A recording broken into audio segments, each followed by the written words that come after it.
Hi, welcome. This is a lesson on how to factor by grouping. Let's talk first about factoring, the reverse of multiplying. If I have 6 and I ask you to factor that, you might say 2 times 3. Um, that's what factoring is. It's the reverse of multiplying. If I have 2 times 3, I get 6. So just writing, it means figuring out what you would multiply together to get a polynomial, and writing the polynomial as a product of factors. All right, so factoring by grouping. Uh, Number one, happens when you have 4 terms. You'd factor out any common factors from all 4 terms first. First, you always check for the greatest common factor, the GCF of each of those.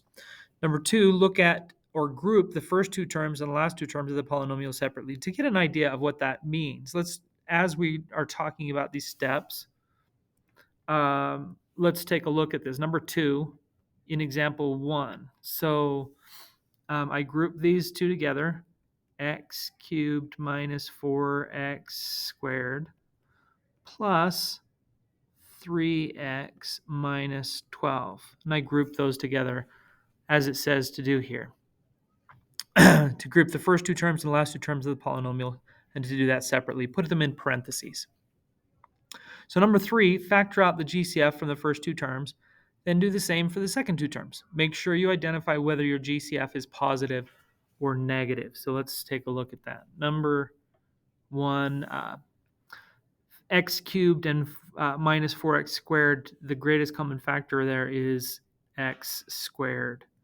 And so that's x squared times x is x cubed, and x squared times minus 4 would be minus 4x squared. So you're asking yourself, what do I multiply by x squared to get the original term that I started with?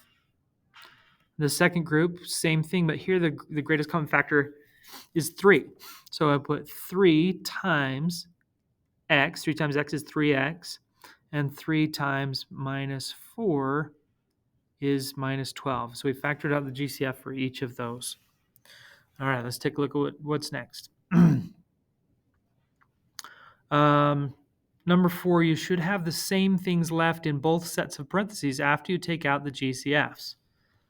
All right, and we did. Down here we see that they have the x minus 4, and x minus 4 is what's left after taking out the GCF. So number 5, factor out the common binomial. This leaves a set of parentheses with your matching binomial and the other with the GCFs you took out. What does that mean? It means since the GCF or what's left becomes,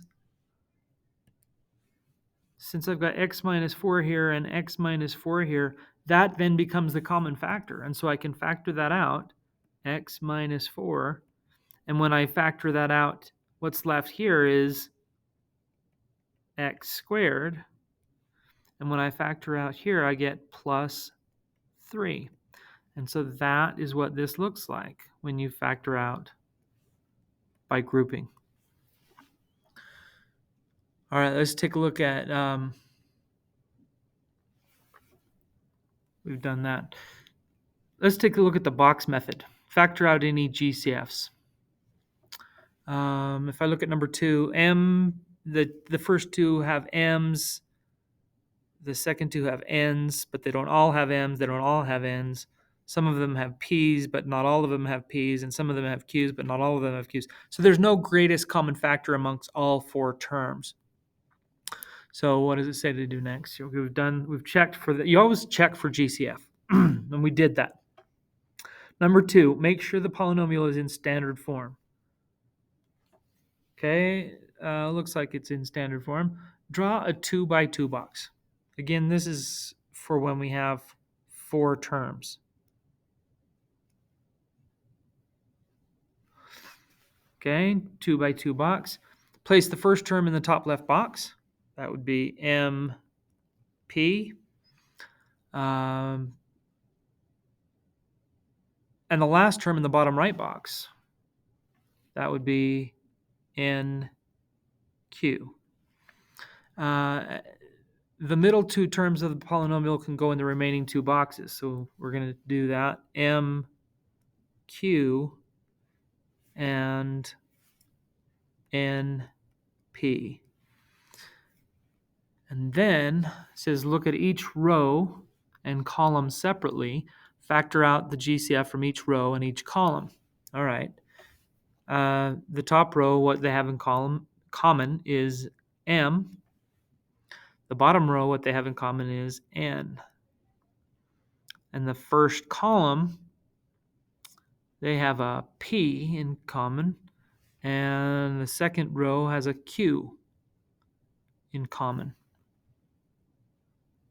It says add the GCFs of the column together to form a binomial. Put a plus sign here and a plus sign here. This becomes your first factor. Do the same with the GCFs of the rows. This will be your second binomial factor. Now, it doesn't really matter which one you put as your first and your second. But we'll go ahead and put M plus N here and P plus Q here. This is the P plus Q, and here's the M plus N.